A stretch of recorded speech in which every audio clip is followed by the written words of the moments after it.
Salam sejahtera buat saudara dimanapun saudara berada. Kiranya berkat Tuhan selalu menjadi bagian saudara, baik secara jasmani maupun rohani. Pada perjumpaan kita saat ini kita akan membahas mengenai pelajaran Alkitab secara sederhana, tentunya dengan tuntunan Roh Kudus, yaitu berhubungan dengan perayaan Natal.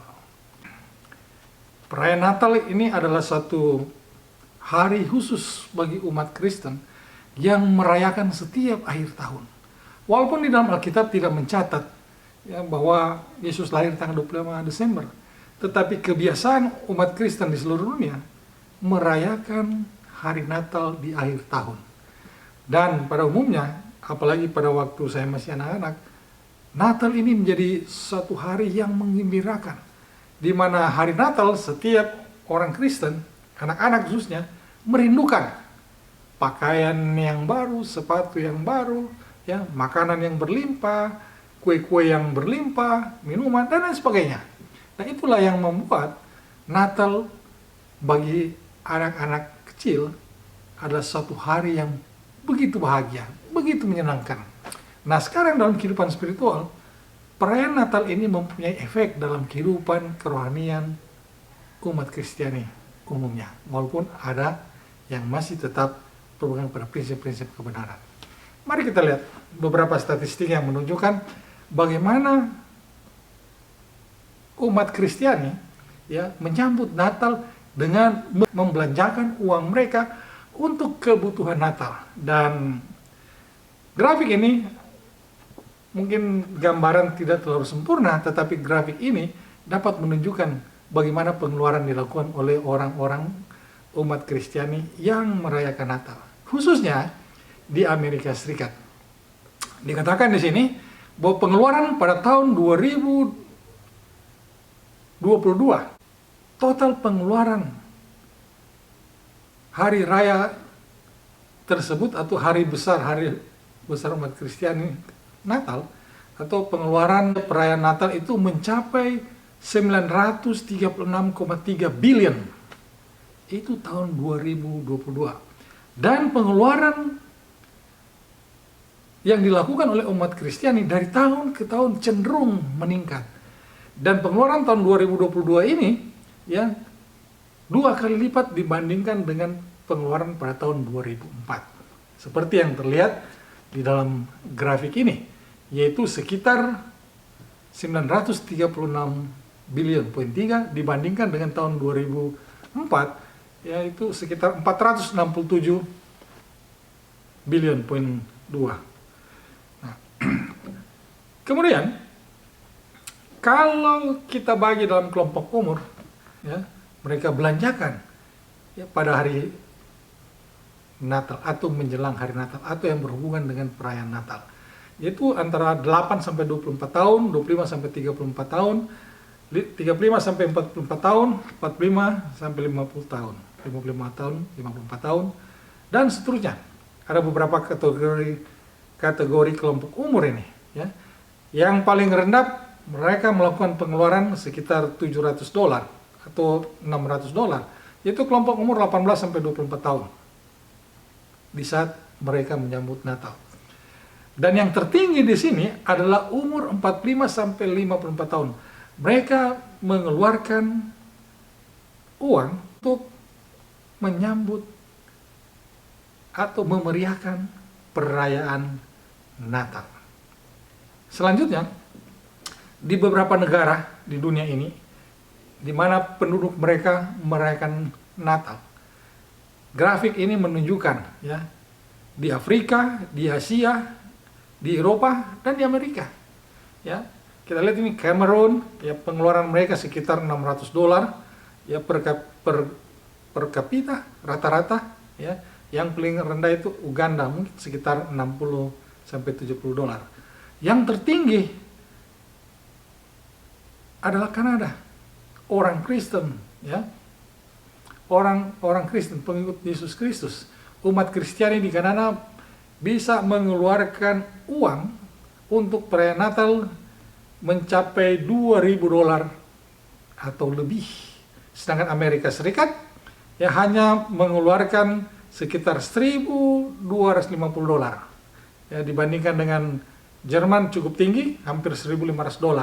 Jadi kira-kira ini gambaran di mana umat Kristiani di seluruh dunia menyambut Natal dengan membelanjakan uang mereka untuk merayakan hari kelahiran Yesus Kristus. Dan yang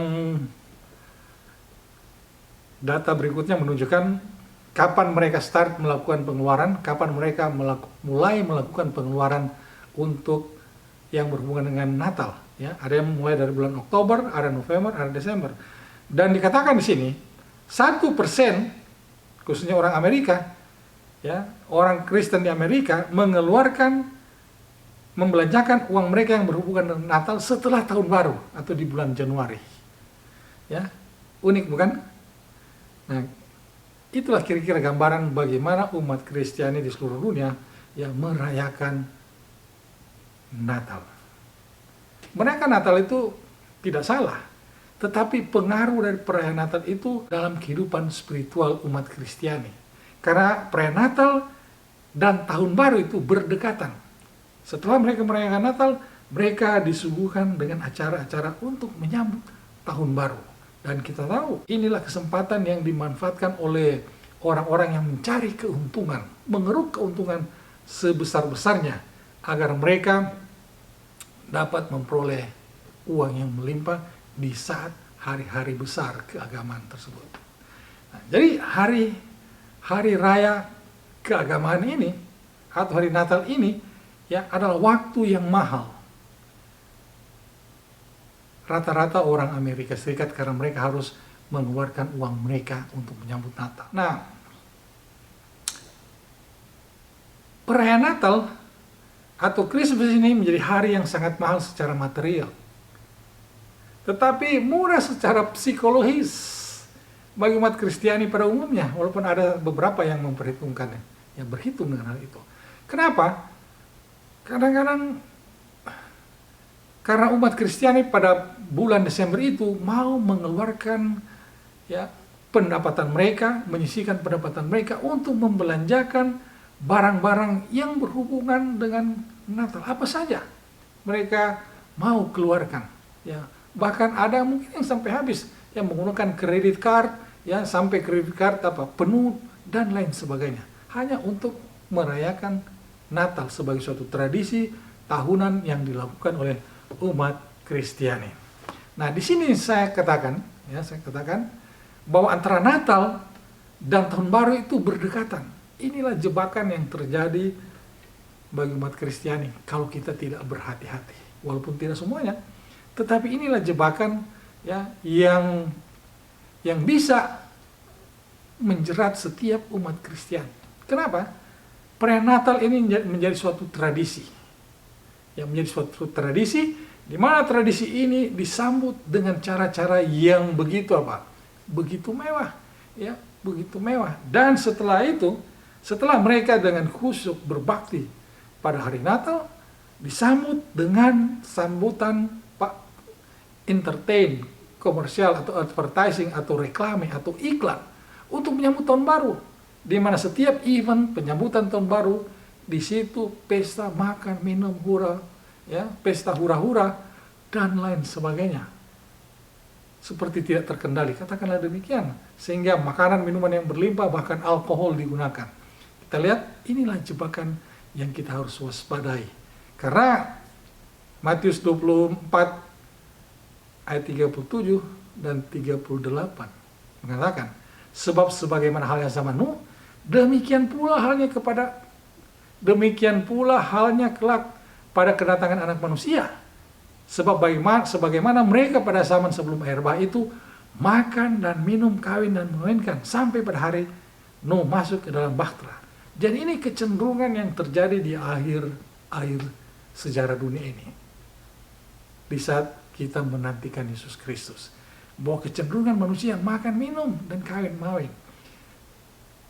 Natal sebagai suatu tradisi, pesta pora, terbawa dengan emosi. Makan, minum, disambut dengan penyambutan tahun baru. Ya, sehingga secara emosional, kita hidup dengan suatu kehidupan yang katakanlah yang hura-hura. Ya, bahwa kita merasa diberkati dan berkat itu kita gunakan untuk memuaskan keinginan daging kita dalam pesta perayaan tradisi Natal. Ya, Natal sekarang ini adalah kelahiran Yesus Kristus. Kita tahu semuanya. Dan kedatangan Yesus Kristus kita rayakan itu sebagai tradisi. Dan tradisi itu dari tahun ke tahun dirayakan seperti tidak terkendali. Setelah itu, ya, kita lupa bahwa perayaan yang begitu hura-hura, makanan yang berlimpah, pakaian yang wah, ya, cenderung untuk menuntun saudara dan saya pada suatu kehidupan yang bersifat hedonism, katakanlah begitu. Ya, di mana suatu pandangan mengatakan bahwa kesenangan dan material itulah yang harus kita nikmati karena kita telah diberkati oleh Tuhan, dan kita ungkapkan itu dalam perayaan Natal yang tradisional kita lakukan setiap akhir tahun di tanggal 25 Desember, di mana kita membeli, ya, pernak-pernik hari Natal, pernak-pernik tahun baru, ya, beli baju, beli aksesoris, makanan yang berlimpah, minuman yang berlimpah, bahkan minuman alkohol. Perayaan, ya, yang begitu meriah sehingga tanpa disadari ada umat Kristen yang merayakan itu dengan sambil meminum minuman yang beralkohol. Ya, dan itu pola yang terjadi dari tahun ke tahun sama, tetapi intensitasnya itu lebih tinggi. Ya, quality entertainnya, quality hura-huranya itu makin hari makin apa? Makin cenderung kepada keinginan pemuasan keinginan daging. Ini yang harus kita waspadai sebagai umat Kristen yang hidup di zaman ini. Ya, itu menjadi suatu realitas dalam kehidupan saudara dan saya di akhir sejarah dunia ini, bahwa umat Kristen, pengikut Yesus Kristus, ya, terlalu banyak memperhatikan, terlalu mencurahkan perhatian pada perayaan itu sendiri, ya, dengan kecenderungan untuk memuaskan keinginan daging saudara dan saya, tanpa memperhatikan, ya, arti atau makna atau maksud daripada kedatangan yang pertama tersebut, kelahiran Yesus yang pertama tersebut. Memang ada yang masih ini, tetapi tidak semuanya, ya, tidak semuanya orang Kristen memperhatikan hal tersebut. Masih ada beberapa orang. Tapi ini yang saya tekankan kita untuk semua, untuk saya pribadi, ya, sebagai pengikut Kristus, jangan lupa, ya, jangan lupa kelahiran Yesus Kristus pada waktu yang lalu telah membawa harapan bagi seluruh umat manusia di dunia. Dan harapan ini kita harus realisasikan untuk kedatangan yang kedua kali. Tetapi kenyataannya kita tenggelam dengan hiruk-pikuk tradisi secara emosional, ya, merayakan Natal. Ya, perayaan Natal yang begitu wah. Yang kesempatan ini, ya, yang coba dieksploitasi oleh para pebisnis untuk mendapatkan keuntungan dengan barang-barang yang mereka dagangkan atau setiap acara-acara yang mereka pajang untuk dibuat pada hari Natal, ataupun iklan-iklan, ya, entertain dan lain sebagainya yang menuntun orang kepada pemuasan daging. Nah, umat Kristen percaya bahwa Yesus itu akan datang kembali. Kedatangan Yesus Kristus itu bukan satu cerita kosong, cerita dongeng. Ya, seperti yang ayat Alkitab katakan, 2 Petrus 1 ayat 16, sebab kami tidak mengikuti dongeng-dongeng isapan manusia. Ya, ketika kami memberitahukan kepadamu kuasa dan kedatangan Tuhan kita Yesus Kristus. Dan inilah tugas saudara dan saya. Yesus Kristus sebagai Raja, tetapi kami adalah saksi mata dari kebesarannya. Jadi Rasul Petrus katakan bahwa kedatangan Yesus Kristus itu bukan dongeng. Ya, mereka itu adalah saksi terhadap Yesus Kristus. Karena Yesus Kristus sendiri, ya, Yesus Kristus sendiri berbicara kepada para rasul. Ya, janganlah gelisah hatimu, percayalah kepada Allah, percayalah juga kepadaku. Di rumah Bapakku banyak tempat tinggal, jika tidak demikian tentu aku mengatakannya kepadamu. Sebab aku pergi ke situ untuk menyediakan tempat bagimu. Dan apabila aku telah selesai ke situ dan telah menyediakan tempat bagimu, aku akan datang kembali dan membawa kamu ke tempatku, supaya di tempat di mana aku berada, kamu pun berada. Jadi Yesus sudah janjikan, dan itu yang dinyatakan oleh Rasul Paulus dalam buku 2 Petrus tadi. Bagaimana Yesus naik ke surga? Alkitab mencatat. Bagaimana dia datang kembali? Ini gambaran dari Kisah Para Rasul 1 ayat 11. Dan berkata kepada mereka, hai orang-orang Galilea, mengapa kamu berdiri melihat ke langit? Yesus ini yang terangkat ke surga, meninggalkan kamu, akan datang kembali dengan cara yang sama seperti kamu melihat dia naik ke surga. Jadi begitulah kedatangan Yesus yang kedua kali. Suatu harapan yang akan direalisasikan pada kedatangan kedua kali bagi setiap umat manusia yang percaya kepadanya. Bahwa Yesus akan datang sebagaimana dia naik, meninggalkan para rasul, ya, terangkat ke surga. Demikian pula pada saat dia datang kembali, dia turun dari langit menyambut umat-umatnya yang setia bertemu di dalam awan-awan. Itu janji yang pasti. Nah, bagaimana dengan saudara dan saya? Apa yang kita harus lakukan bagi saudara dan saya sehingga kedatangan pertama ini bisa menjadi suatu harapan yang akan terrealisasikan pada kedatangan kedua kali? Mari kita lihat contoh pertama pada waktu Yesus hendak datang pertama kali sebagai bayi yang lahir di Bethlehem. Kita baca Yohanes 1 ayat 23 dikatakan, jawabnya, akulah suara orang yang berseru-seru di padang gurun, luruskanlah jalan Tuhan seperti yang telah dikatakan Nabi Yesaya. Jadi Yohanes Pembaptis yang menyampaikan, luruskanlah jalan Tuhan, luruskanlah jalan Tuhan. Jadi jalan Tuhan itu harus luruskan. Dikutip dari buku Yesaya, jauh sebelum Yohanes lahir, Yesaya telah menubuatkan tentang kelahiran Yesus Kristus. Persiapkanlah jalan bagi Tuhan. Di dalam Yesaya 43 ada suara yang berseru-seru, persiapkanlah di padang gurun jalan untuk Tuhan, luruskanlah di padang belantara jalan raya bagi Allah kita. Jadi itu yang dilakukan pertama kali oleh Yohanes Pembaptis menyambut kedatangan Kristus yang pertama kali lahir sebagai bayi di Bethlehem. Satu contoh. Contoh kedua, orang-orang Majus. Mereka ini orang-orang pintar dari timur yang mempelajari nubuatan dan mereka tahu kapan kelahiran seorang raja yang diurapi. Kita lihat dalam Matius 2 ayat 11. Maka masuklah mereka dalam rumah itu dan melihat anak itu bersama Maria ibunya, lalu sujud menyembah dia. Mereka pun membuka tempat harta bendanya dan mempersembahkan persembahan kepadanya, yaitu emas, kemenyan, dan mur. Jadi ini ada satu pelajaran yang berharga secara kerohanian bagi saya dan saudara. Ya, pertama dikatakan kita harus luruskan jalan Tuhan. Firman Tuhan itu kita harus luruskan. Kata sederhananya demikian. Kedua, kita harus mempelajari Alkitab agar kita bisa mempersiapkan diri untuk menyambut kedatangan Tuhan yang kedua kali. Mempelajari Alkitab, mempelajari firman Tuhan seperti orang Majus ini. Selain mereka mempelajari, mereka persiapkan pemberian kepada Allah, yaitu emas, kemenyan, dan mur.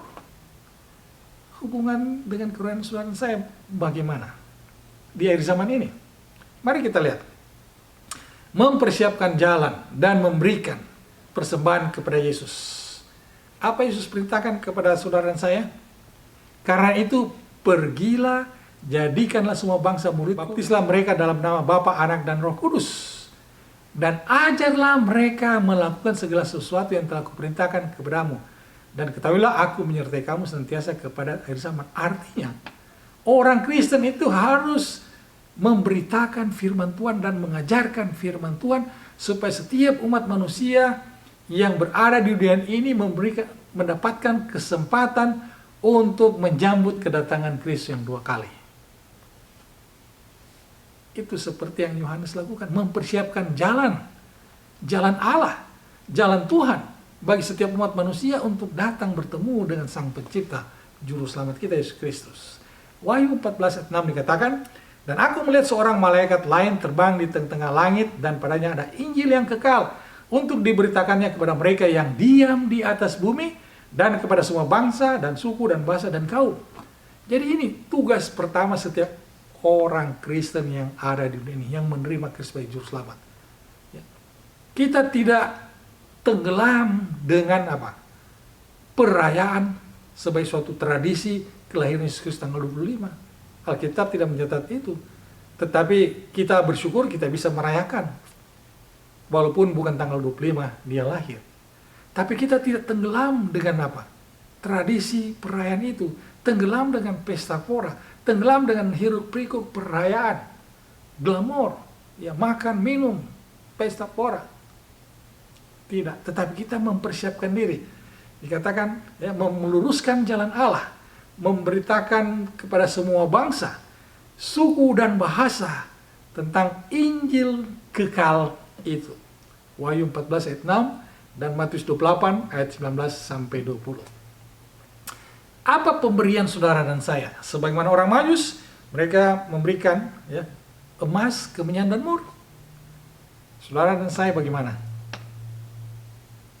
Roma 12 ayat 1 dikatakan, karena itu saudara-saudara, demi kemurahanmu aku menasihatkan kamu supaya kamu mempersembahkan tubuhmu sebagai persembahan yang hidup, yang kudus, yang berkenan kepada Allah. Jadi untuk menyambut kedatangan Kristus yang kedua kali itu, kita mengabarkan Injil yang kekal itu dengan apa? Kita mempersembahkan tubuh kita sebagai persembahan yang kudus, yang berkenan kepada Allah, yang tidak bercacat. Bagaimana caranya? Ya. Dan kita akan menjadi benar apabila kita melakukan segenap perintah itu dengan setia di hadapan Tuhan Allah kita seperti yang diberitakan kepada kita. Jadi Ulangan 6 ayat 25 dikatakan, kita akan menjadi benar apabila kita melakukan segenap perintah yang Tuhan telah perintahkan kepada saudara dan saya.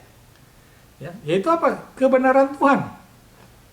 Karena apa? Di dalam Yohanes 17 ayat 17, kuduskanlah mereka dalam kebenaran, firman itu adalah kebenaran. Jadi kita mengikuti perintah Tuhan, yang melakukan perintah Tuhan, dan kita dibenarkan. Dan dalam pembenaran itu kita dikuduskan oleh firman Tuhan. Karena kita mempersembahkan tubuh kita untuk Tuhan, untuk menyelesaikan pekerjaan Tuhan dan untuk menuntun orang datang kepada Tuhan Yesus Kristus.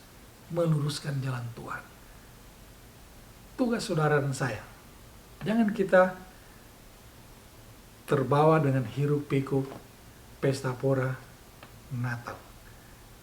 Di dalam pesta pora Natal itu kita lupa, pikiran kita terpengaruh dengan lagu, dengan makanan, dengan berbagai macam cara. Sehingga kita lupa makna dari kedatangan yang pertama itu. Kedatangan pertama tanpa kedatangan kedua itu hanya cerita mitos, hanya mimpi. Tetapi kedatangan kedua tanpa kedatangan pertama, ya Tuhan itu otoriter, kejam, tidak memberikan kesempatan kepada manusia.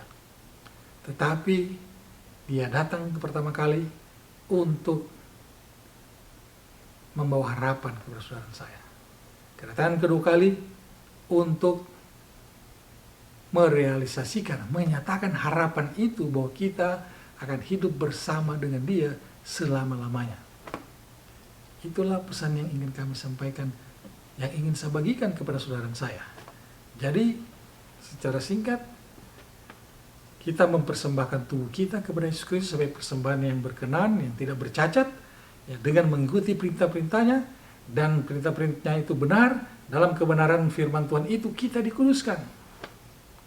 Dan kita harus nyatakan Injil kekal itu kepada seluruh bangsa, bahasa, dan kaum di muka bumi ini. Karena di dalam Ibrani 12 ayat 1 dikatakan ya, bahwa karena kita mempunyai banyak saksi bagaikan awan yang mengelilingi kita. Marilah kita menanggalkan semua beban dan dosa yang begitu merintangi kita. Dan berlomba dengan tekun dalam perlombaan yang dia wajibkan bagi saudara saya. Inilah yang harus kita lakukan di akhir sejarah dunia ini. Mempersembahkan diri kepada Tuhan, mengabarkan Injil keselamatan, memandang ke depan kepada kedatangan Yesus yang kedua kali.